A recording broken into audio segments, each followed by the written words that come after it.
Well, hey there! We dive back in time and into the oceans over 500 million years ago, just, because we can. Whoa! Watch out! It's not Megalodon or giant sea reptiles you need to look out for here. It's a bizarre, unearthly-looking creature called Anomalocaris. The name means unlike any other shrimp, and I think you'll agree, it looks like a nightmarish cross between a shrimp and a modern-day centipede. 2 tentacles protruding from its face, each lined with razor-sharp teeth.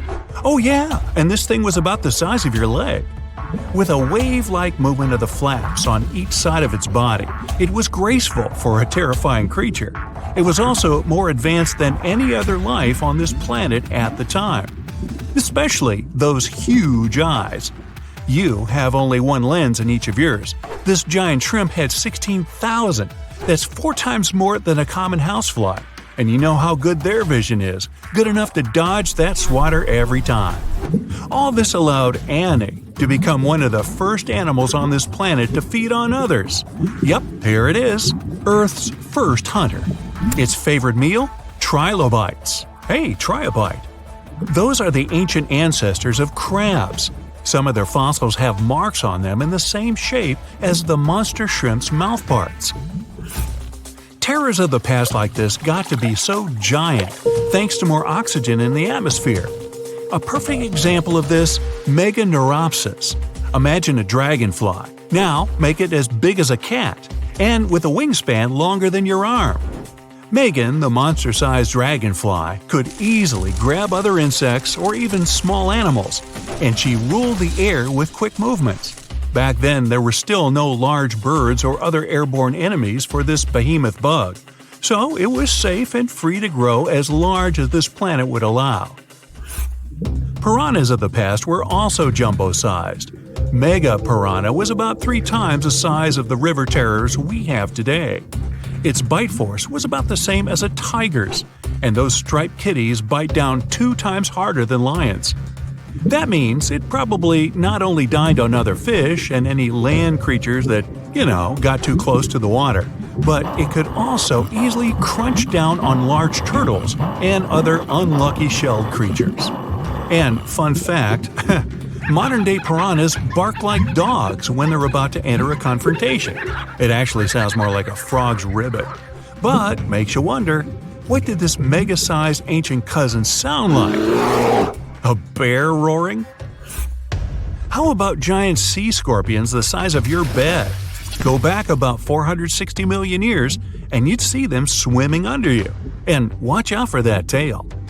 Scientists still don't know if these creatures could use it to inject venom like your standard land scorpion, but something tells me I wouldn't want that thing anywhere near me. Then there's this guy, Therizinosaurus. Terry looks sort of like a goose with long arms. Oh, and did I mention this goose dino is about 2 stories tall and longer than a bus? Yow!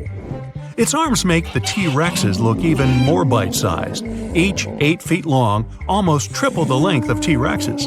And on the end, razor-sharp claws the size of your whole arm. Now, don't worry about those lengthy claws too much, though. Terry probably used them to cut through giant termite nests.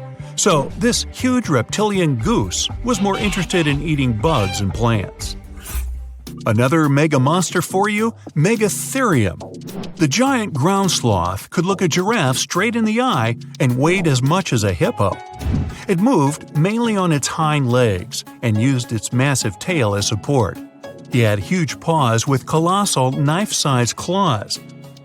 The sloth could use them to defend itself from enemies and to bend tree branches in search of food.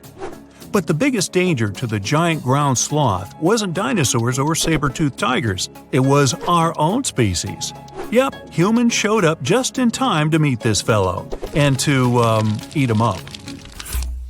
Titanoboa was a terrifying 50-foot snake, as long as the great Megalodon itself. It was also more than 2 times heavier than the heavyweight champion among snakes today, the green anaconda. Crocodiles were a regular on this serpent's menu. Titanoboa could swim 3 times faster than the fastest Olympic swimmer our species has ever seen. It was quicker and more dangerous in the water than outside it. And don't forget the boa part of its name. This massive snake wasn't venomous. Instead, it liked to squeeze. Remember that giant shrimp from earlier? Well, Opabinia looks like its teeny tiny finger-sized cousin. And instead of two toothy tentacles, this thing had a vacuum hose coming out of its face. On the end of that trunk, what looks like a single crab claw. Add 5 eyes and a mouth under its head, and you've got a recipe for something not of this planet. Only it is. This creature used its trunk like an elephant does. Its claw grabbed food from the bottom of the ocean and brought it up to its mouth. This thing is so weird-looking that, apparently, when the scientists who discovered it presented his findings to an audience, they all laughed as if he were joking. Now, a real-life monster, the Tully monster. From a distance, it looks a bit like Nessie, that long neck and teeth-lined jaws. But get closer, and you'll see it's more like a long nose with a mouth attached at the end, like a mosquito. Its eyes are further back, sticking out of tubes all snail-like. Tully was an ancient mollusk, about the size of your forearm. It probably dined on jellyfish and shrimp 300 million years ago. Thylacus smilus will put a smile on your face as long as you don't get too close. No, it's not a relative of the saber-toothed tiger. It was a marsupial, making it more related to a kangaroo than anything. And if you compare them to body size, its fangs were actually longer than a saber-toothed tiger's. And they grew continuously. As for that beard on its chin, that's actually all chin. The lower jawbone grew down to a point under the mouth. Those fangs were rooted to the skull, going way back to its eyes. When the mouth was closed, that bony beard protected the long, sharp teeth from breakage. Staganapolis, not to be confused with Minneapolis, might look like a big crocodile with a squished-in snout, but it was mostly harmless. Its small head and very few teeth meant the reptile didn't have much to work with when protecting itself. That's what all those armored scales were for, and no need for huge fangs or long rows of razor-sharp teeth when you're a plant eater. That beak-like tip on its nose allowed the stag to dig up plants. So, really, this reptile was more like a 10-foot scaly pig than a croc. Basilosaurus was a type of ancient whale that lived on our planet about 45 million years ago. Not quite as long as a blue whale, but this guy was still big enough to munch down on other whales and even sharks. Some people believe these monsters could still exist today. Eyewitnesses claim to have seen a giant sea dragon, and Basilosaurus fits the description. Plus, 90% of our oceans are unexplored. There's plenty of space to hide a sea monster. But scientists haven't found any fossils of this ancient whale younger than 3.7 million years. So, this myth is busted. Stegosaurus is one of the most recognizable dinosaurs that ever lived.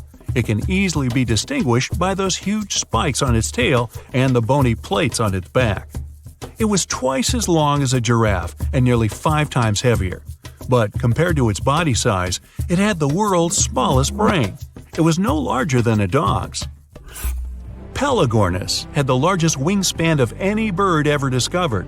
It was twice the size of the largest bird today, the wandering albatross. Such huge wings made it hard for the bird to take off. It could only do so by jumping off cliffs. And when it finally spread its wings, this giant could only go about 40 miles per hour. The fastest bird today can reach speeds 5 times that. So imagine stumbling upon a creature so huge it could dwarf even the largest known marine animals today. Scientists discovered the fossils of this beast on England's coast and believe it once ruled the waves. The new species was named Ichthyotitan severnensis, but thankfully for me, scientists nicknamed it the Little Stock Monster. Its estimated lengths range from 72 to 85 feet long, almost as big as a blue whale. Megalodon can't even compare to this. It was only about 60 feet long. And what's crazy is that this fossil we found wasn't even an adult, so who knows what their actual size was. The first piece of the Little Stock Monster was discovered in 2016 in the Westbury Formation. Researchers found a 3-foot-long jaw part that belonged to an unknown species. For years, this single fragment had been driving them crazy because they had no idea what that animal was. Then, in 2020, a miracle happened, of sorts. A father with his 11-year-old daughter found the second piece of fossil on a beach. This discovery led to more findings. Finally, in 2022, the last piece of the literal jaw puzzle was found, buried along the Somerset coast. This leviathan belonged to the shastosaurid family. Both the lilstock monster and other shastosaurids had one ancestor, so all the species in this family are super similar to each other. For example, all of them were the largest marine reptiles ever to exist. Although our lilstock monster is much larger, most shastosaurids could grow up to only 69 feet long, and it's possible that the lilstock monster, when fully grown, would reach up to 100 feet or even more. Both of their bodies were just perfect for cruising the ancient seas. These marine titans were elegant and slender, with an elongated snout. Other marine animals at the time were smaller and looked more like dolphins. Shastosaurids had long paddle-like limbs adapted for efficient swimming. Their skulls show large eye sockets, which means they had excellent vision. If you were in the ocean, no matter what time it was or where you were hiding, they could spot you. They were also incredibly fast and could dive to great depths. Of course, all these things made them the most terrifying predators. They ate pretty much everything, including fish and squid, and you if you were there. They probably captured their prey like whales, opened their huge mouths, and literally sucked the fish in. What made the lilstock monster especially scary is that it wins in the jaw competition. For other shastosaurids, their jaws were a bit weaker, so they hunted smaller fish, kind of like today's orcas. They required vast amounts of food. This shows us that the Earth's Triassic oceans had rich, productive food webs. But the lilstock monster has this unique feature. It could open its jaw almost 90 degrees upwards. It also had tons of powerful muscles around. Its jaws were horrifyingly strong. So while others were hunting some squids, the lilstock monster probably hunted large fish and even other marine reptiles. Fossils of shastosaurids have been found everywhere in the world, from North America to Asia. This means that these creatures dominated and terrorized the oceans for millions of years, although even they weren't completely safe from scavengers. And that's exactly why we struggle to find these fossils now. Scavengers didn't leave any remnants of them. So, while we have some fossils of this marine family, they mostly remain a mystery for us. They lived in the oceans about 200 million years ago, in the late Triassic period. The Earth looked completely different back then. All continents were united in one Pangaea, a huge landmass. Some parts of this supercontinent were covered with lush conifer forests, while others were dry deserts and open prairies. It was before the famous Jurassic period, but there were already first pterosaurs and amphibians. It seems like those monsters were crazy resilient. The Triassic period was super unstable, but they survived through many changes in the environment. Well, until the last one. The Triassic extinction came out of nowhere. It was one of the Earth's big 5 extinction events. It wiped out almost all species on the planet, including these leviathans. It's still not clear what happened exactly, but it looks like there was a huge tectonic activity. Volcanoes in the oceans were going crazy back then. These massive volcanic eruptions have probably altered the climate and ocean chemistry, leading to the extinction of many species. Scientists have a theory that it might have happened because there was a rain of comets flying to our planet from the Oort cloud. This likely happens about every 200 million years or so. I wasn't around then, so I'm just guessing here. In any case, after the extinction, the Earth took some time to recover. Then it entered the famous Jurassic period. More terrifying sea monsters were on the way. One of them left us a colossal skull. This fossil is 150 million years old, and it also belonged to a sea beast from Jurassic times. They called it the Sea Rex. The name is very fitting. This monster could have broken a car in half with one bite. It was also discovered accidentally. A fossil enthusiast was walking along the Jurassic coast. This place is famous for having tons of ancient fossils, all because of the erosion and stormy weather. Typically, people find small spiral fossils here. However, this time, he discovered a giant sea monster fossil. Excited, he contacted scientists. They arrived at the spot right away and then had to carefully climb down a cliff to search for the rest of the skull. This fragment alone is 6.5 feet long. Turns out it's a newly discovered species of pliosaurs, giant predators of the ancient seas. Pliosaurs were among the largest marine predators ever. Some of them grew up to 40 feet long. They used their huge teeth to snatch and devour prey, including other reptiles. Well, at least those creatures are far gone. But what about the horrors that still live in our oceans? Recently, biologists discovered the world's longest animal, the one that's still alive to this day. They found it off Australia's coast, on the Gascoyne coast, a very mysterious and unexplored place. There, underwater vehicles stumbled upon a frightening 150-foot-long siphonophore. That's twice as long as many blue whales and 3 times as long as a humpback whale. Doesn't it kind of look like one of those toy string worms? But this creature isn't friendly at all. It's a string-like deep-sea predator. What's even more scary is that this isn't actually one creature. It's a colony of small clones working together as one. Basically, collective consciousness. Ooh, Borg. Together, they stretch out like a single long string in the water. This creature might be the longest siphonophore ever found, and it was discovered at a depth of around 2,000 feet.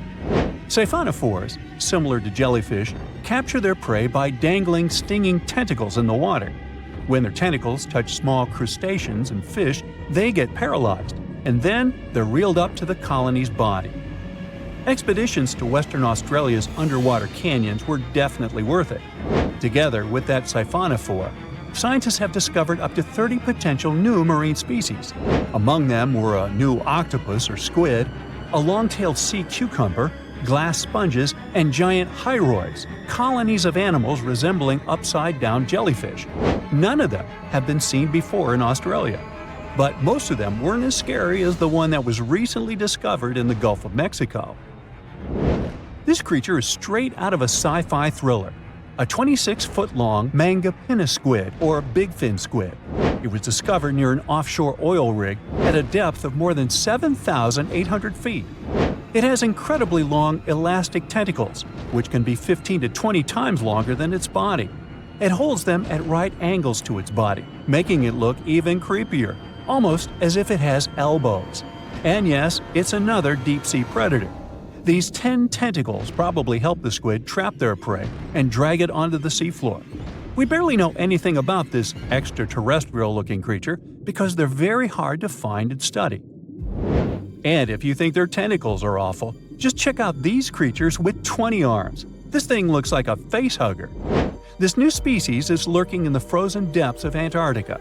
Experts were searching for cryptic sea animals known as Promachocrinis, or Antarctic feather stars. They're kind of similar to starfish and sea cucumbers, but have an otherworldly appearance and can live up to 6,500 feet below the surface. It's called the Antarctic strawberry feather star. Despite its pretty name, its appearance is anything but cute. It has a bizarre strawberry-like body from which 20 spindly arms branch off. Its coloring ranges from purple to dark reddish, and the arms all have different lengths and thickness. Ooh. Who knows how many more of such scary creatures we'll discover in the future? So, a mysterious discovery was made deep in the Red Sea, the so-called death pools. Woo, that's scary. In 2020, researchers embarked on a dive into the Red Sea. The mission spot was in the Gulf of Aqaba, between Saudi Arabia and Egypt. Near the end of their expedition, as they ventured deeper into the darkening waters, they noticed some strange seaweed floating above the seafloor. They decided to use a remotely operated vehicle and investigate it. Suddenly, they discovered these strange, motionless lakes of water within the sea. These are called brine pools. They're basically pockets of salty water deep on the ocean floor. And when I say salty, I mean it. Sometimes they're up to 8 times saltier than the ocean water itself. Mysteriously, they don't mix well with the surroundings. They formed millions of years ago, sometime during the Miocene epoch, back when weird creatures roamed the earth, like me, and deeply buried mineral deposits dissolved into the water. The largest pool spans about 170,000 square feet. Meanwhile, 3 smaller ones are under 107 square feet each. At first, this discovery didn't seem that scary. But here's why they're so horrifying. Not only are they disgustingly salty, they also lack oxygen. Now hold on a sec, isn't that normal for something that's underwater? Well, it turns out the Earth's waters are full of oxygen, and at least half of this element on our planet comes from the oceans. Just like plants on land, marine plants such as phytoplankton, seaweed, and algae munch on sunlight and produce oxygen through photosynthesis. They release lots of it into the surroundings. Marine life then eats half of it, so only about a quarter of the oxygen that we breathe actually comes from the oceans. Just like us, sea creatures need this element to survive.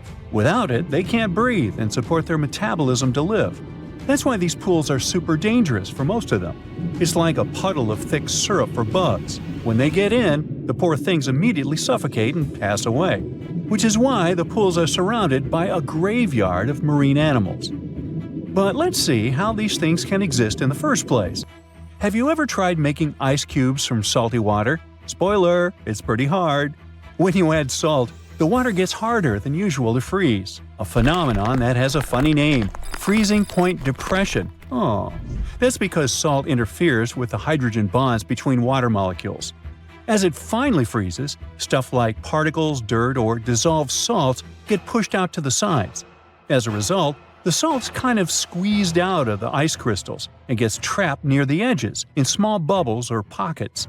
Something similar happens in the ocean when seawater starts freezing under super cold polar caps. The salt doesn't freeze with the water. Instead, it gets pushed out, forming a super salty cold liquid, the brine. And then it sinks down to the ocean floor. On a large scale, all this process also helps currents to form. Despite being so dangerous, the pools are still full of microbial life, because microbes couldn't care less, they'll survive anywhere. There are literally thick mats of them in the brines. There are also some salt-loving creatures, like shrimps and eels, hovering around the pool's edges. They're being super creepy, waiting to catch unsuspecting prey that ventures too close to the toxic death pool. Ew. Well, it sounds icky, I know. But this discovery gives us some fascinating insights into how life might have originated on Earth.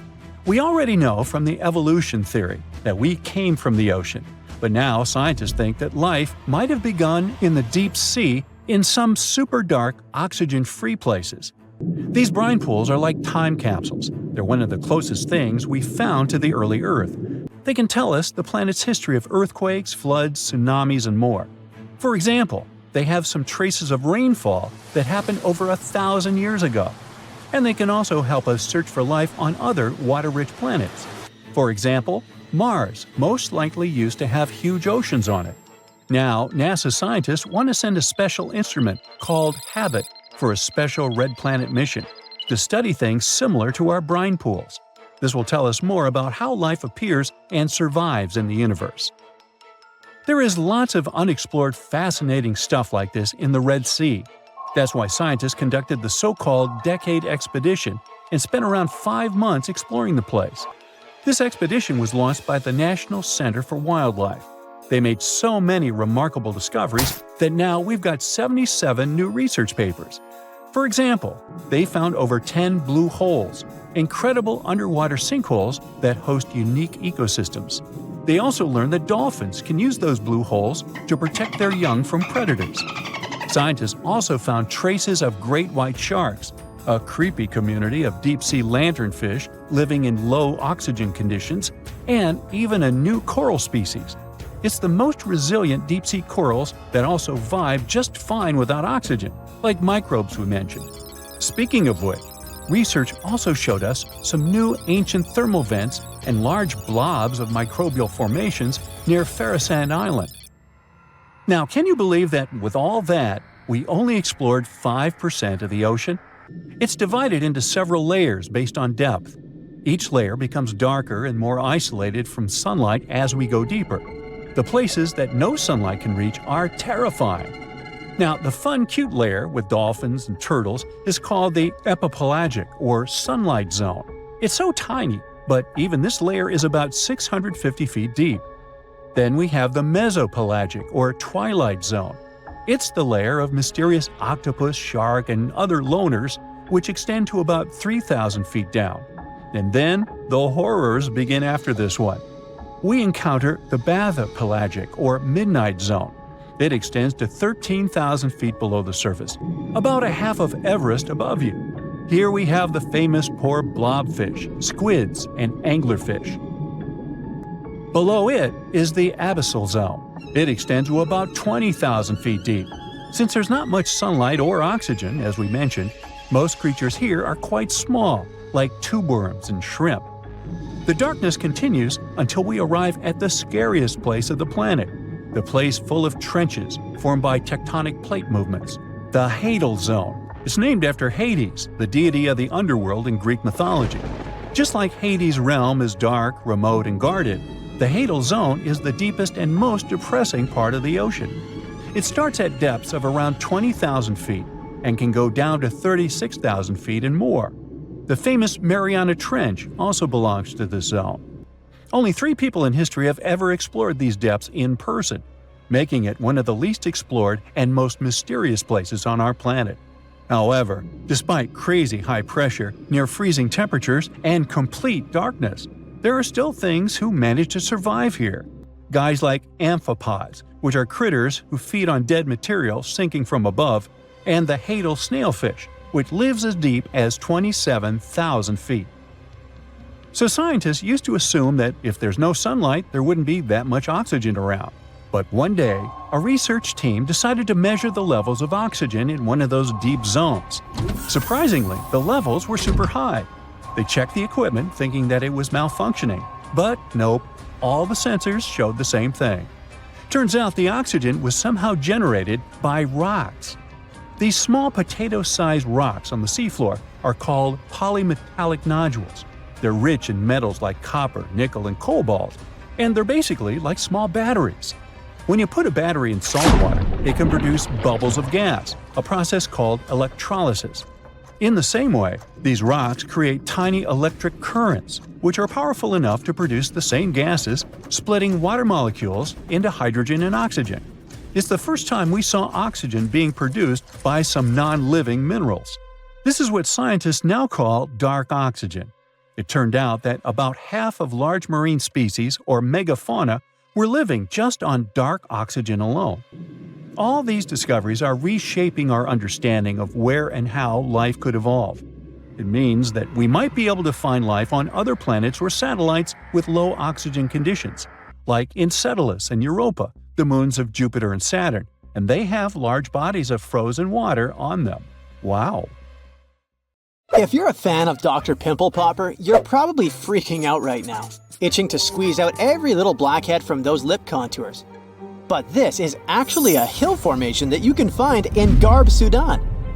Knowing that perhaps makes it all the more creepy because it looks like the crack in the middle is swallowing up everything around it.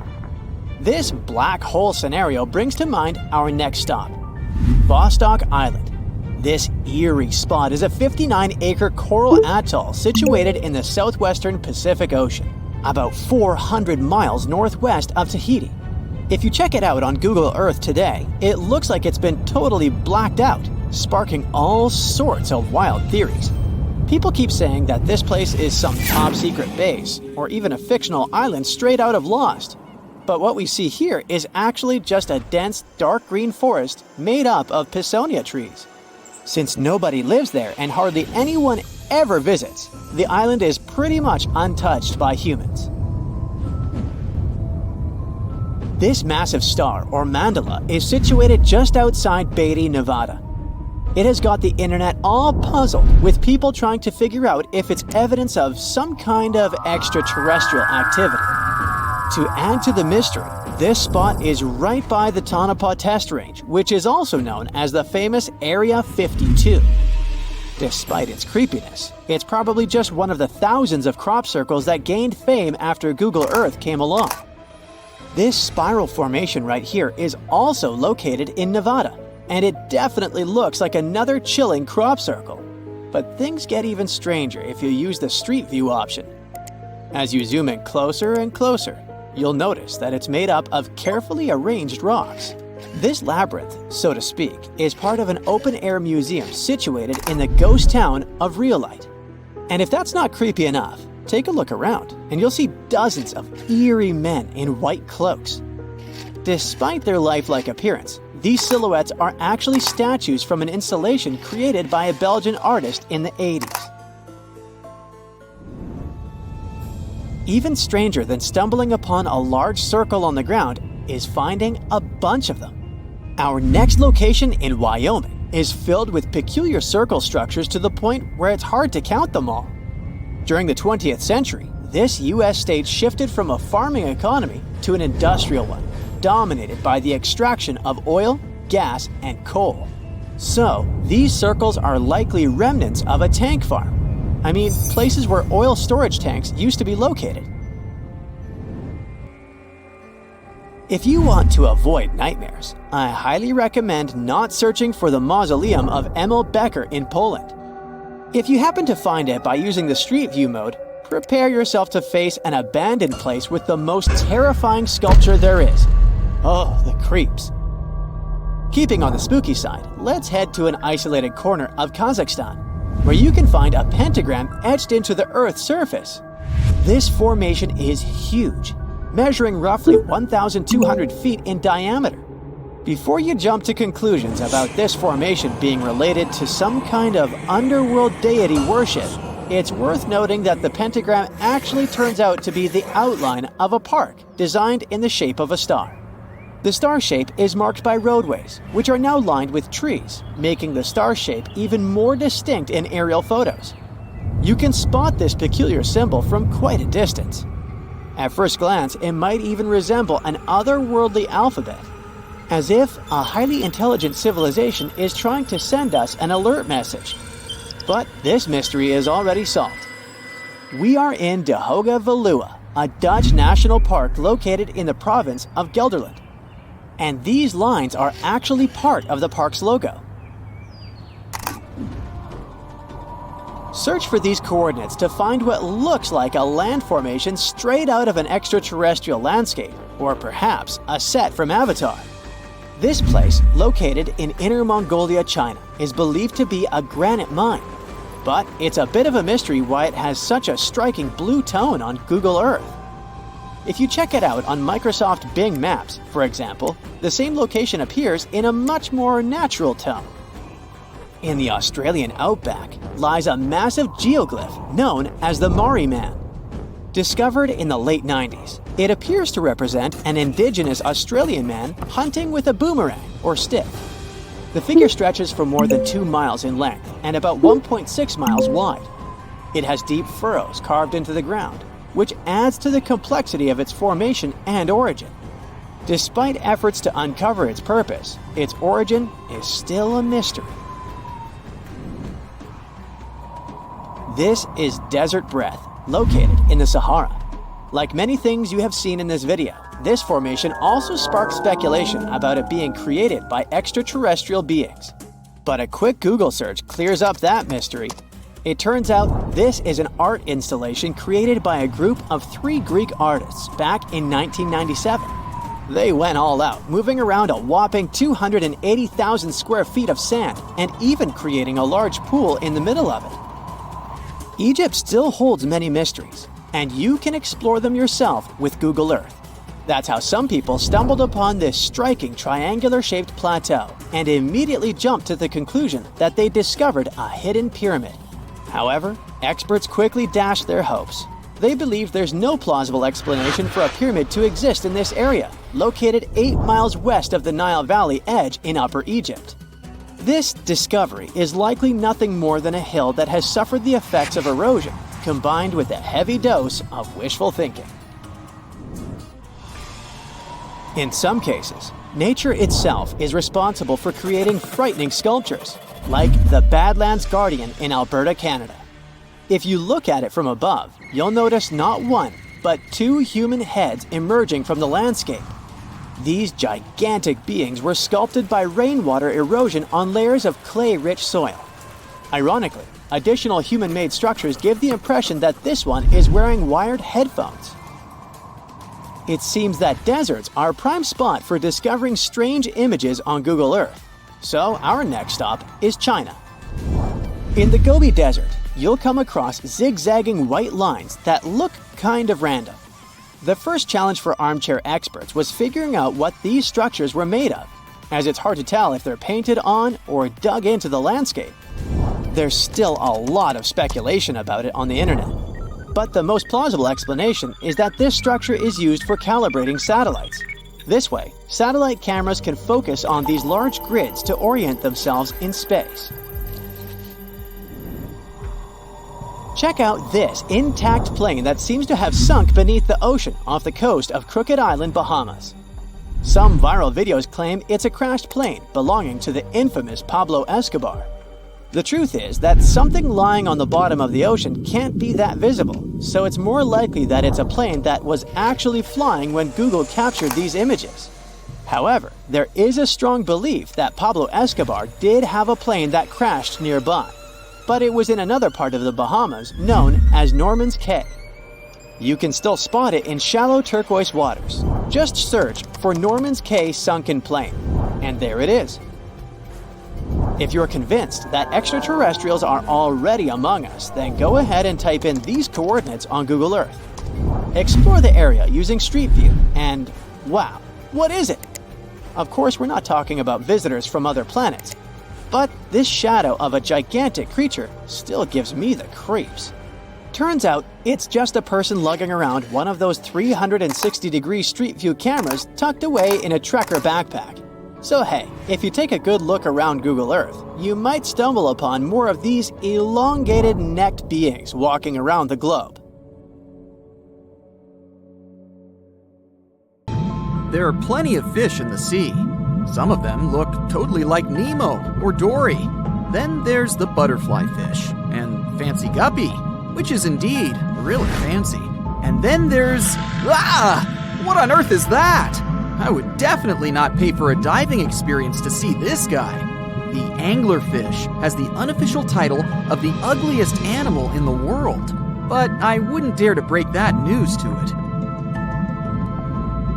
There are more than 200 species of anglerfish currently swimming somewhere in the gloomy depths of the Atlantic and Antarctic Oceans, up to a mile below the surface.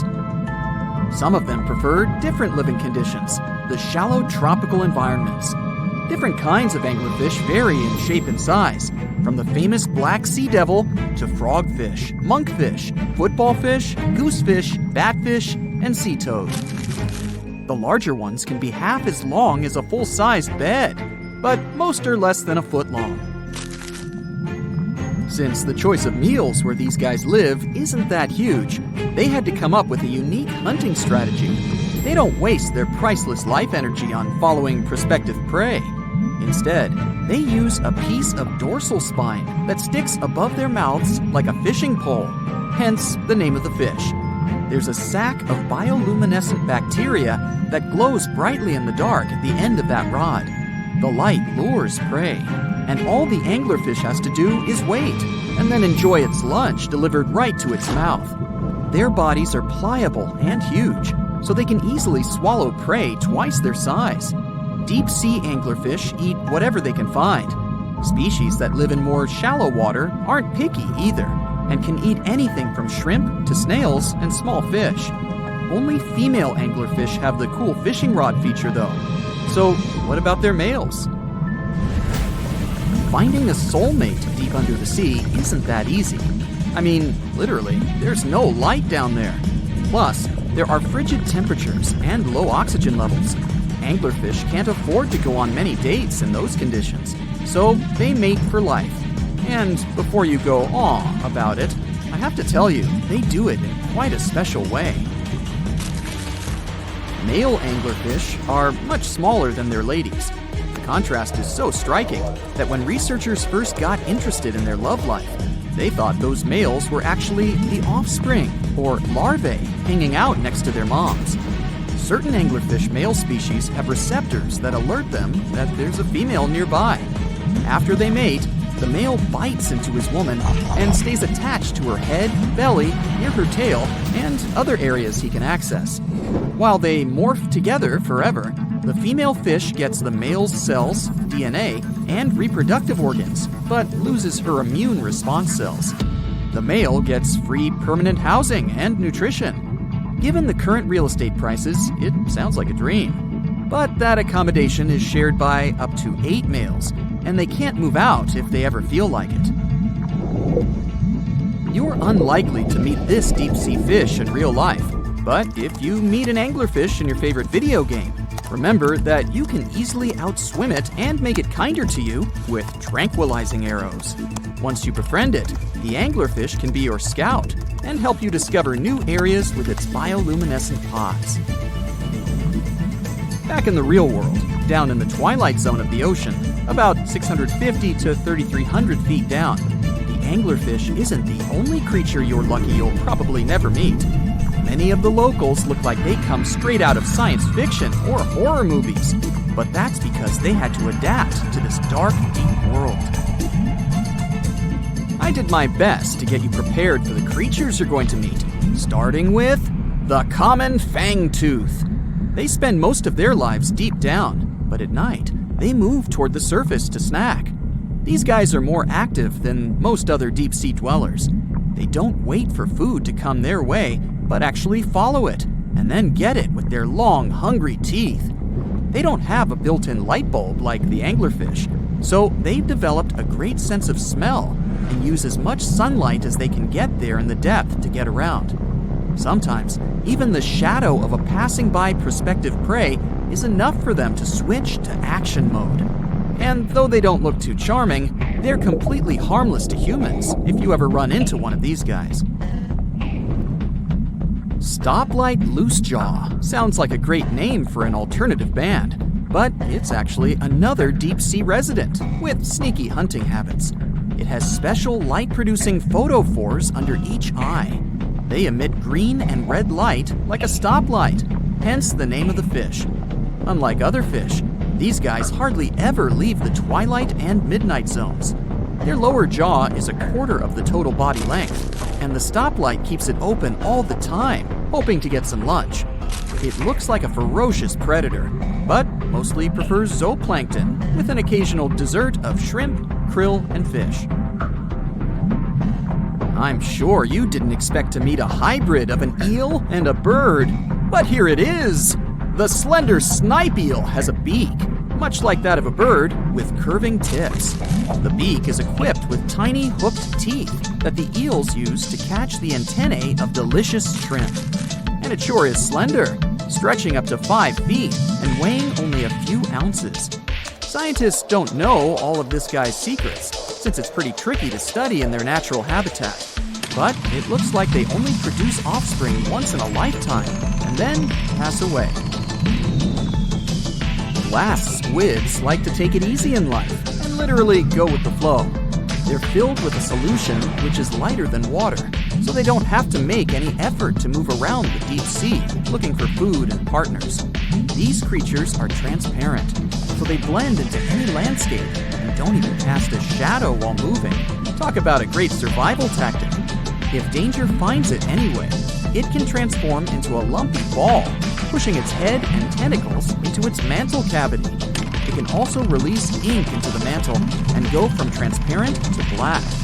The same ink can protect it against hungry whales and seabirds. Another tactic they use to scare off predators is to activate their light-emitting organs around their eyes. I'm getting hungry. Maybe I can snack on this sea cucumber. Ouch, it's moving! So I guess it doesn't belong in a salad after all. These soft-bodied fellows live in all parts of the ocean, from shallow waters to the deep underwater world. Most of them slowly move around with their tiny feet, but some crawl around by flexing their bodies. Sea cucumbers can shed their internal organs when there's a predator approaching. Those sticky organs distract the intruder, and the happy cucumber moves on and just grows the organs back. What's that glistening in the distance? Looks like someone dropped gems in the water. That's a sea sapphire, also known as the most beautiful animal you've never seen. Some males of this type of copepod can change color from deep blue to purple, red, or gold. 1 second later, it's gone. And it's back, shimmering bright. The secret to this magic is that their bodies are transparent and reflect light differently at certain angles. It looks like it's their way of communicating between each other and attracting mates. Female sea sapphires don't have the same superpower, but their eyes are bigger compared to males, probably to spot them from a distance. Males roam wild and free, and their ladies stay in the crystal palaces of strange barrel-shaped jellies called salps. Most of the ocean is still shrouded in mystery, whether we're talking about dark corners or creatures that are hiding in the depths. But sometimes it gives us a peek into scary things it hides in its cold, dark depths. Like when you hear on the news that there are some deep-sea creatures washed ashore after a powerful storm once again. Some just look weird, while others are real monsters that live at depths of more than 3,300 feet. The coldest and deepest parts of the ocean have created one specific phenomenon called gigantism. So, sea spiders, squids, worms, and many other animals, mostly invertebrates, or creatures without backbones, they're all way bigger and scarier than the versions we see in the more shallow areas. In the Pacific depths, you can see a sea sponge as large as a minivan. Or what about the colossal squid that lives in sub-Antarctic waters and is nearly 14 times longer than the arrow squid, a type that mostly lives in New Zealand? Researchers found many of these underwater monsters in the abyssal zone of the ocean. Back in 2021, the researchers showed images of the giant phantom jelly. It was at a depth of 3,200 feet. Its tentacles were 33 feet long. Wow, I wouldn't like to face that one on the beach. It probably eats only small fish and plankton, but it can swim to depths of more than 21,900 feet. And down there, this giant jelly doesn't have enough food. How does it survive then? Scientists haven't figured it out yet. And there are even more questions related to the giant squid, the biggest one ever found. This monster is 43 feet long, with a weight of nearly a ton. Imagine if those tentacles would grab your car, or something like that. They would smash it like it was a toy. There's no light in the abyssal zone. Sun rays just can't penetrate that deep. So there's no algae or underwater plants there. Local animals mostly eat snow. Marine snow is not like the regular one you build a snowman with. It consists of any small flakes or remains that fall from the surface of the ocean. Maybe even some leftovers that animals up there couldn't eat. So it's not much. But apparently, it's enough for very large creatures that hide deep down there, like giant squids. Squids that generally live at such depths don't bother going after their prey. They just wait until the poor animal swims right up to their long tentacles and falls into a trap. It may not be the best method ever, because not many animals will even swim into these dark, cold parts. But it's the method that saves energy. A giant squid eats only 1 ounce of fish daily, which is approximately 45 calories. That's nearly 50 times fewer calories than an average person should eat per day. So when a squid gets 1 fish, it saves it for a couple of days. I hope giant squids won't get the idea to go to the surface and look for food when there's not enough of it in the abyssal zone. And I hope even more that giant Greenland sharks won't get that same idea. You can find them at depths of up to 7,200 feet. They're twice as slow as we usually walk. They swim at a speed of 1.12 feet per second. Their slowness is part of the energy-saving mechanism that creatures down there need to survive. But they can speed up in the form of short bursts when they need to catch prey. But they kinda change their diet from predator to scavenger, considering their environment. There will be more leftovers falling from the surface than animals to go after. Greenland sharks grow just 0.4 inches per year, and they're mostly 20 feet long, which means they live for a very long time, sometimes up to 400 years. They also have a slow metabolism, and that's one of the main factors for their long life, too. Greenland sharks like to spend their time in cold waters. They're adapted to that, since their tissues have specific chemical compounds that prevent the forming of ice crystals all over their body. That means they have some sort of natural antifreeze. So what makes them so big? Scientists are still not sure, but some theories try to explain it. There's this thing called Kleiber's rule that says bigger animals tend to be more efficient. Just take a small fish and compare it to a whale with a mass hundreds of times bigger. The whale has a greater metabolism. It conserves energy more efficiently and loses less of it to the surroundings through heat. Moving on, bigger animals can ingest bigger prey. They're more likely to go through tough issues in their environment or defend themselves from predators going after them. Also, the body gets bigger when temperatures are lower. The Greenland shark is a perfect example. So are giant sea spiders. Sea spiders are generally common, and you find some very small ones at 0.04 inches. But in deeper parts of the Antarctic, they become 3-foot-long giants. They grow so big because the cold water has more oxygen. That way, more of it diffuses into the animal's body, and that allows it to grow bigger. Yeah, both as a creature and a nightmare. And how about this giant tube worm? Researchers found it accidentally while they were exploring the mysteries of the Pacific Ocean floor. They stumbled upon unusual hydrothermal vents. Volcanic heat is a thing that gets them going. As water seeps down through faults or cracks in the rock, these vents change their direction. When the water gets out of the vent, it's rich in different minerals and chemicals. Most animals wouldn't survive being around this toxic soup of chemicals, but not these tube worms. They came as a true surprise, because not only are they not bothered by these toxic vents and the almost boiling temperature of the water, but they developed entire ecosystems there. They're unique because they don't need sunlight to survive. Instead, small bacteria are their main source of energy. That bacteria gets their energy directly from these toxic chemicals. So it's not photosynthesis, but a process called chemosynthesis. And these tube worms don't have mouths. These bacteria live inside them. Strange story, huh? Plus, these scary worms reach up to 8 feet. Giant isopods are no better either. They lurk at the depths of the ocean of 1,640 feet or more below, far away from the sunlight, looking like some monstrous wood lice. They spend most of their time on the seabed, hoping to find some food falling from higher levels of the ocean. Check out their small hooked claws at the ends of their legs. Isopods use them to remain more stable while moving around the ocean floor. Since there's no light, they have long antennae that help them feel their way around.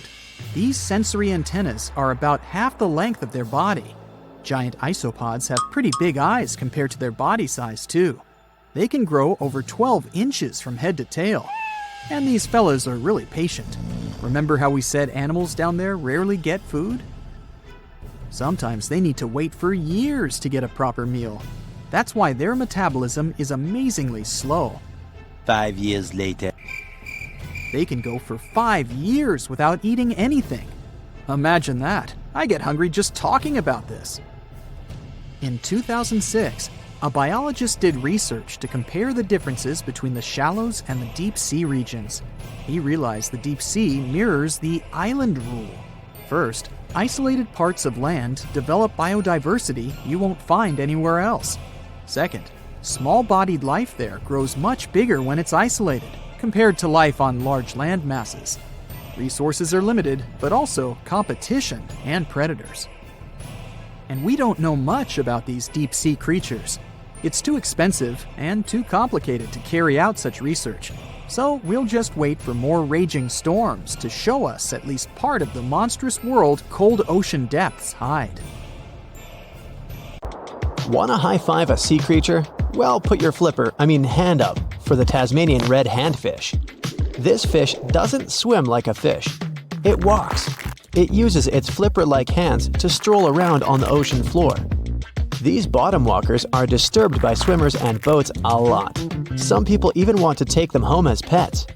I think it's better to just give them a wave and swim on by. The vampire squid. Its species name is Vampiroteuthis infernalis, which translates to vampire squid from hell. Oh yes, this vampire squid means to terrify everyone with its name, its dark red color, its spikes at the bottom, and the scary fact that it can basically turn itself inside out. The vampire squid loves putting on a good show, but it's as harmless as a kitten is to humans. It's as if Dracula scared the pants off you, but he didn't have blood-sucking fangs. The vampire squid feeds on food particles from plants and animal matter floating near the ocean's surface. Since they're not predators, they need good defensive strategies, and their vampiric look is designed to ward off large creatures who want to eat them. Turning themselves inside out is a defensive mechanism since the spiky areas in the inner skin are more intimidating. They also shoot out a substance that does not have color, but is packed with bioluminescent particles to distract predators. The vaquita. Going out on a boat off the coast of Mexico sounds like the perfect vacation. The sun, the blue water, the most endangered sea creature. Wait, what? The vaquita isn't dangerous, but don't expect it to stick around to say hello or sign any autographs. It's incredibly shy. This little cow, that's what it means in Spanish, is one tiny sea mammal. With those black markings around its eyes, it looks more like a sea panda to me. Seeing one should make you feel very special. They're on the brink of extinction, mostly because they got caught by accident in fishing nets. It's estimated that there's only 10 left in the wild. The blue dragon. This little creature looks like something out of a kid's fantasy movie. It's called the blue glaucus, casually referred to as the blue dragon or blue angel. It can be found in many places, the Atlantic, Pacific, and Indian Oceans. It's kind of a mollusk and it only grows to be about an inch long. What you think is the back is actually the mollusk's bright underbelly. It regularly floats on its back so that its blue colors help it camouflage with the water's waves. The blue dragon isn't just pretty, it's also smart. It usually feasts on Portuguese man-o'-wars, also known as Physalia physalis. The blue dragon stores their stinging cells for later use, in essence, stealing their defensive mechanisms. When the blue dragon is threatened, it releases those stinging cells it stored, directing them at an enemy to sting them with more power than the Portuguese man-o'-war would have been capable of. As they can store a huge amount of stinging cells, they can be a threat to humans. So, if you find one, don't pick it up. It's best to admire it from a distance. The barrel-eye fish. If you ever wanted to have Superman's X-ray vision, looking at the barrel-eye fish will make you feel like you gained that superpower at some point in your life without even realizing it. The barrel eye has a transparent head, so you can see how their eyes and brain look inside. This magnificent creature lives in the deep sea. This is the lowest level of the ocean, where strange creatures roam in near-freezing temperatures and constant darkness. They're exposed to water's pressure that's almost 1,000 times that of the surface. If the idea of the deep sea sends a shiver down your spine, stay tuned to learn about another of its creatures later on. The barrel-eye fish can be found in the Atlantic, Pacific, and Indian Oceans. You might be wondering, why oh why would a fish have a see-through head? And that would be a fair question. Since the species was discovered in 1939, it was believed that the fish's eyes were set to see straight ahead and couldn't move. So it was assumed that they had tunnel vision.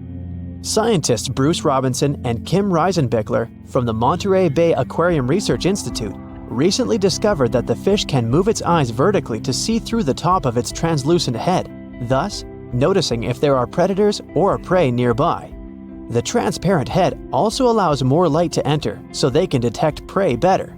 It's believed that the barrel-eye fish eats jellyfish and small fish species. If you dive in the ocean at night, you might be lucky enough to see how orange ball corallimorph blooms in the dark. But make sure to be quick because as soon as you turn on your flashlight to take a good look, it will retract its tubes back into itself. The Megalodon. The whale shark isn't the biggest shark known to humans. If the entire shark species were a kingdom, the prehistoric Megalodon would be the ruler of the sea. Megalodon roamed the ocean a long time ago. About 15.9 to 2.6 million years back between the early Miocene and late Pliocene eras. While they've long been extinct, people are still amazed to learn about these gigantic sea beasts. Megalodon could reach anywhere between 45 feet to 60 feet in length with jaws more than 6 feet wide. A fossil of a tooth that once belonged to a megalodon measured at 7 inches. Needless to say, I'm pretty stoked that these guys have long been extinct. But there's still some adventurers out there hoping to meet this monster one day. The Dumbo octopus.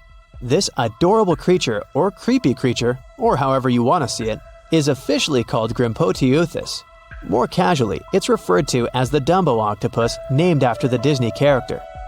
Though Dumbo, the elephant, not the octopus, was teased for his big ears, it's highly unlikely that this adorable octopus gets teased by its water neighbors. They are the deepest living octopuses, living in the deep sea, and you know how scary that place is. They're only about 8 inches tall and spend their days hovering just above the seafloor eating snails, worms, and other food they find in the current or near ocean vents. There are nearly 17 species of Dumbo octopus, and they all have differences in height, color, and body parts. If you can't get enough strange animals, you'll be glad to learn that the deep sea has barely been explored by humans. So, keep an eye out. There are bound to be more fascinating animals discovered in the deep in the future. The sea angel. These creatures might look and sound pretty cute, but their diet is far from sunshine and lollipops. Their favorite food are sea butterflies. They lay mucus traps for them and wait in ambush. The squat anemone shrimp. This shrimp is tiny, only 0.5 inches. It's also known as a dancer shrimp because of its peculiar behavior. When agitated, it raises its bottom above its head and does a little dance. Divers also say it readily jumps on their hands and cleans them. The coconut crab. This guy may look pretty creepy, especially when the sun goes down. Mature coconut crabs are around 3 feet in length. Their preferred foods are coconuts, but they can also hunt down lizards and even large birds. The slender snipe eel. Slender snipe eel is a slim and long creature that's still a mystery for marine scientists. It's 4 feet long and it has at least 750 bones in its spine, which is much more than any other animal in the world. The sea pen. Sea pen is 7 feet long and it has a lot of varieties, but most of them look indeed like a pen or a quill. The similarity is even more striking when the animal has a water-filled bulb that anchors it to the floor. The Persian carpet flatworm. This creature looks indeed like a carpet, despite being very small by comparison. It's only 4 inches long, able to become both male and female. It doesn't really mate with other flatworms. Rather, it fights them for the right to bear posterity. The flamingo-tongued sea snails. Tourists love these extraordinary snails for their pretty colors, thinking it's a shell, but in fact, the shell is quite dull and hidden underneath colorful soft tissues. They eat softer, toxic parts of corals and store their toxins to protect themselves. The stonefish. Stonefish aren't going to win any beauty contests, unless the pageant is for best rock look-alike. Their tiny unreflective eyes and rough skin blend in perfectly with their environment. A large head, an even bigger mouth, and a home full of, yeah, it's rocks. And just because you're on the beach doesn't mean you're safe. Stonefish can survive for 24 hours out of the water. Stepping on one or even handling one won't be that fun. Their dorsal fin spines have extremely strong venom. It shoots out when they get stepped on, and it can lead to paralysis or even heart failure. You'll need help fast. No wonder they're one of the most dangerous creatures in the water, or anywhere. Be careful when scrambling around rocky areas. They love to play hide and seek. The deep sea dragonfish. If there were a prize for the most hideous fish in the ocean, the deep sea dragonfish would win. With slimy, scaleless skin, massive teeth, and a face only a mother could love, this bad boy of the sea is nothing to mess with. It likes to swim between 700 feet and 6,000 feet below the surface of the ocean, where the waters are the darkest and coldest. Along with some other creatures on this list, the deep sea dragonfish relies on its bioluminescent body parts to catch prey. It also uses its hanging appendage, which boasts a little red light on the end, coming out from its lower jaw. Many fish mistake this little light for prey, luring them right into the jaws of the deep-sea dragonfish. Very clever dragonfish. Very clever indeed. The fangtooth. The Mariana Trench is an underwater trench with a depth of 35,000 feet, nearly 7 miles below the ocean's surface. Let that sink in. While scientists know the Mariana Trench exists, it's one of the least explored places on Earth. It's also the deepest area of Earth's oceans. And although many creatures down there probably haven't even been seen by humans yet, scientists have had the creepy pleasure of getting to know the fangtooth. The fangtooth fish shamelessly lives up to its name. Just look at that thing. The fangtooth is carnivorous and feeds on just about anything it can find that gets caught in its sharp-toothed mouth. These fish rely on their contact chemoreception to find prey. In other words, they can sense chemical residue that comes off of other living organisms in the deep sea.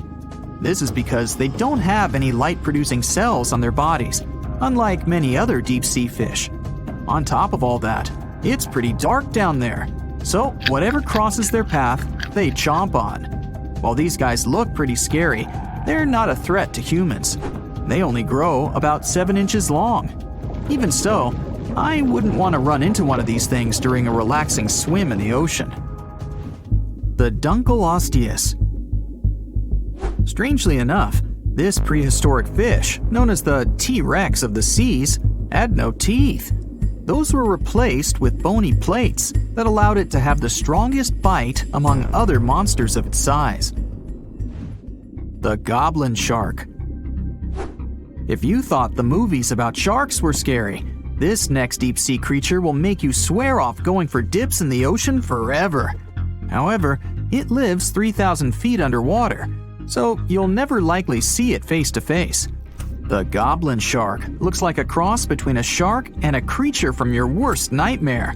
These sharks boast a protruding sword-like snout with a jaw that juts out to match. Unlike other sharks that have more of a gray hue, this creepy thing looks not so pretty and pink. Aside from their scary demeanor, what do scientists really know about the goblin shark? Well, not much, except that they can grow up to 18 feet in length. Looks like there's still a lot to learn about these guys, if you dare to. By the way, did you know that sharks don't sleep? Many species have to keep water moving over their gills to get oxygen, so they can't fall into a deep sleep like we do. That's why they stay half awake during rest. Typically, sharks don't even close their eyes. The cookie cutter shark. This shark is a living horror, with lower teeth being big and sharp, while the upper ones are much smaller. When its teeth fall off, the shark eats them to maintain calcium levels. Pretty smart solution for a shark. The frilled shark. Studying the frilled shark is like looking through a portal back to prehistoric times. That's because scientists think that these eel-like sharks haven't changed much since their oldest ancestors roamed the deep sea waters, so they're sometimes referred to as living fossils. These sharks' mouths are filled with a terrifying 25 rows of backward-facing sharp teeth, 300 in total. They're designed to grasp prey and hold them tight so they can't get away, according to early studies of the shark conducted in 1884 and published in the Bulletin of the Essex Institute. Luckily for swimmers, the frilled sharks live between 390 feet and 4,200 feet below the ocean's surface, so they'll probably never run into them. Probably. This is probably the worst nightmare of any dentist. The northern stargazer. Take a look at this cutie. The northern stargazer is definitely not something you'd wish to see on the ocean floor. This horrid creature hides its body under the sand, leaving its face above to wait for prey. The tasseled wobbegong. Here's another carpet shark on our list. It lies low on the bottom of the sea and patiently waits for its prey to come by. The Australian ghost shark. The Australian ghost shark isn't really even a shark, but a very bony fish. It's also a living fossil. It hasn't changed within the last 400 million years. Believe it or not, Sharks and humans have a common ancestor that lived around 440 million years ago. Even though we both evolved in our own way, there are still some signs of that connection. For example, the genome of an elephant shark is very similar to humans. The Lurked. This list of terrifying creatures would be incomplete without mentioning the terrifying and prehistoric Lurked. This carnivorous marine reptile existed during the Colovian stage of the Middle Jurassic era and ruled the waters at 9 feet in length. Scientists believe Lurked thrived in this deep-sea trench because of its ability to swim long distances and its 4 paddle-like limbs. While they probably weren't able to propel themselves toward prey like other animals of the area, they did manage to accelerate and attack very ruthlessly and efficiently. Additionally, they relied on their long snouts to smell prey, which leads scientists to believe they didn't rely on sight for hunting. This means they could have thrived in the dark Mariana Trench. Around 150 million years ago, Lurked became extinct due to competition for prey against other thriving marine reptiles. And I think I speak for all of us when I say, thank goodness for that. Considering that scientists have only explored 5% of the ocean floor and found some of the scariest sea creatures imaginable, one can only dream of what other animals reside in the deep sea waters. Perhaps it's best to keep them in your imagination. Am I right? The megamouth shark. This shark is a filter feeder, and it's friendly to humans, although its huge mouth can look quite threatening. Like basking sharks, it swims with its mouth constantly wide open, as if it were on Twitter. The gulper eel. This deep-sea eel has an easily distended belly that allows it to swallow prey twice its size in a single monstrous bite. They have very unusual jaw shapes and can reach about 2 to 3 feet in length. Do you see that large log near the ocean floor? Maybe it's part of an old ship. Treasure, gold, diamonds, I'm rich! Well, as you get closer, you notice something. It's swimming! It's not a shark or a dolphin, it's a saltwater crocodile! Now don't panic. If you bump into one of these reptiles in the sea, it's unlikely it'll think of you as food. Crocodiles have a special valve in their throat that stops them from drowning underwater, but that doesn't mean they can't bite. Usually, they're heading to a nearby island, and the quickest way there is to body surf. They can't really take the ferry, you know. Watching one from a distance should be okay. Just don't swim to shore right away. They love to ambush their lunch in shallow water. If there's one time I'd want to see a great white shark, it's when I'm diving with crocodiles. They'll gladly take a crocodile-sized nibble, given the right motivation. Think you know what lurks in the depths of the ocean? While nearly 95% of our oceans haven't been explored yet, it's hard not to let your imagination run wild. But thanks to brave explorers, deep-sea cameras, and awesome archaeologists, we do know about some pretty incredible sea creatures living in our waters today, and millions of years ago. From the 9-foot spider crab to the 60-foot prehistoric Megalodon, these sea dwellers come in all shapes and sizes. But let's focus on sea creatures famous for their huge size. Can you guess which living species of whale is the largest? Well, it's not the orca, but that's a good guess. The orca is a toothed whale that can grow to anywhere from 23 feet to 32 feet, which is slightly smaller than a school bus. How about the narwhal? Nope, they're not the biggest either. These unicorns of the sea live mainly in Arctic waters and only grow 13 feet to 20 feet in length, and that's including their 9-foot tusk. Tired of guessing? Okay, I give in. The largest whale that still exists today is the blue whale. At a jaw-dropping 82 feet to 105 feet, the blue whale is not only the biggest whale we know of, but is currently the largest animal to have ever lived on Earth. Seriously. These animals are bigger than a T-Rex, and even the prehistoric Megalodon. If you were to put a blue whale next to a school bus, It would look like it could swallow it. Think about that. According to National Geographic, a blue whale's tongue can weigh the same as an elephant. And their hearts can weigh as much as a car. That doesn't even sound possible. It's no wonder these giants need to eat about 4 tons of krill every day. While there aren't too many animals living today that can compete with the blue whale's epic proportions, there is an entirely different species that is a good contender, and it's not quite what you would expect. It's a jellyfish. No, I'm not talking about the little jellyfish that wash up on the shore and ruin a perfectly good day at the beach. I'm referring to the lion's mane jellyfish, the biggest jellyfish around. This invertebrate can grow up to 120 feet long. They also come in different gorgeous colors like red, purple, or even shades of orange.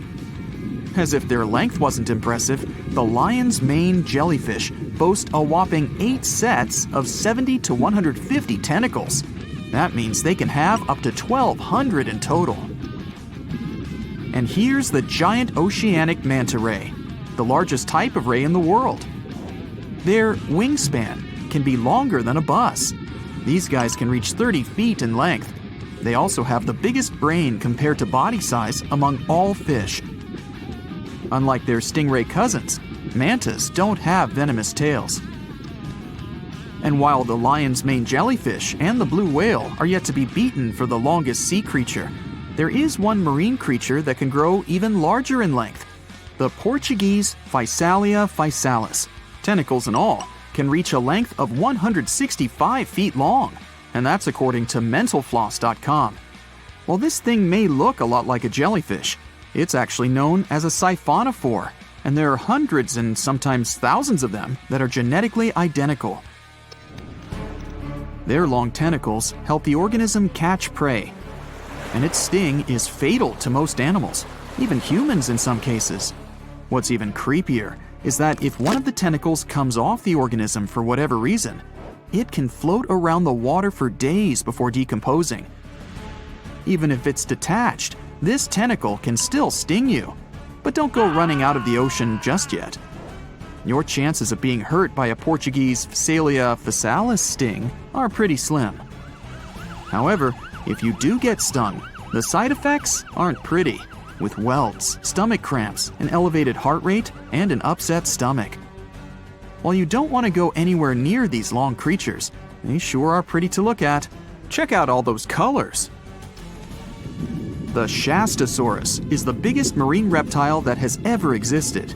These predators lived during the late Triassic period, about 210 million years ago. These amazing giants could reach lengths of up to 69 feet and weighed more than 75 tons. This made the Shastasaurus as heavy as a blue whale. And if you could stand this creature up vertically, it'd be as tall as a 7-story building. Despite appearances, the Shastasaurus was actually pretty slim for its size. Its ribcage was only 6 feet across. You'd think that this big guy was chowing down on other dinosaurs, but that's not the case at all. This reptile survived on a diet that consisted of small fish and cephalopods, like octopuses and squids.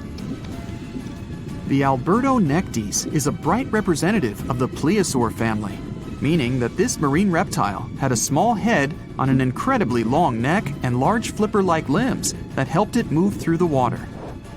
These creatures occupied the seas around North America 76 to 70 million years ago. The length of this sea monster could reach 38 feet, with its neck taking up 23 feet of that length. Its neck was a true record breaker. It had a whopping 76 bones in it. No other animal known to humankind has had so many vertebrae in its neck. Scientists aren't sure why they needed such a lengthy neck. They might have used it to collect shellfish off the seabed, or perhaps it helped them capture their main prey, fish and squids. This aquatic reptile also had gastroliths in its stomachs. Some of them were as big as 5.5 inches in diameter. The Tylosaurus belonged to the mosasaur family. It dominated the shallow seas of North America about 85 to 80 million years ago. This was an enormous predator, with the biggest representatives reaching 45 feet in length. It had a narrow hydrodynamic body with a blunt, powerful head that the animal used to ram and stun its prey. Its body was equipped with agile flippers and a long tail decorated with a maneuverable fin. The Tylosaurus was a carnivore, and its diet included not only fish, turtles, and small sharks, but also other mosasaurs, plesiosaurs, and flightless birds. Meet Ophthalmosaurus. This prehistoric reptile thrived during the late Jurassic period and lived in oceans all over the world. Ophthalmosaurus weighed somewhere around 6,000 pounds and grew to approximately 16 feet long, according to newdinosaurs.com. That's about the same length as the beluga whale that exists today. It's too bad these guys went extinct before we had a chance to see them ourselves, as their cartoonish wide eyes and dolphin-like features are pretty darn cute. Of course, the Ophthalmosaurus evolved over time to become ophthalmologists, or eye doctors that we know today. No, that's just a lie. Just testing you. The Mosasaurus is a truly gigantic predator that dominated the seas all over the world about 66 million years ago. According to fossil evidence, some specimens could be more than 50 feet in length. This fact makes the Mosasaurus the biggest marine carnivore of its time. One of the most terrifying things about this creature was its crocodile-like head, decorated with literally hundreds of razor-sharp teeth, neatly organized in 2 rows on both jaws. The thing is that it was pretty challenging for the Mosasaurus to grab its prey in the water. That's why it had all these teeth, plus something special: pterygoid teeth anchored to the bones on the roof of its mouth. This made hunting and holding onto its prey much easier. The Styxosaurus belonged to the plesiosaur family and lived during the late Cretaceous period, around 85 to 70 million years ago. Upon first glance at this dinosaur, you might mistake it for a sea snake, and it'd be an honest mistake. Styxosauruses were about 35 feet in length, but over 16 feet of that consisted just of their long snake-like neck. They had a comparatively small body and weighed approximately 4 tons. Their mouths were full of razor-sharp cone-shaped teeth that they used to catch fish. They didn't need to chew their prey, thanks to the 200 small stones called gastroliths in their bellies that probably aided in digestion. At the same time, some scientists believe that the Styxosaurus used these stones to sink to the ocean bottom in search of particular types of fish. Looks kinda like Nessie to me.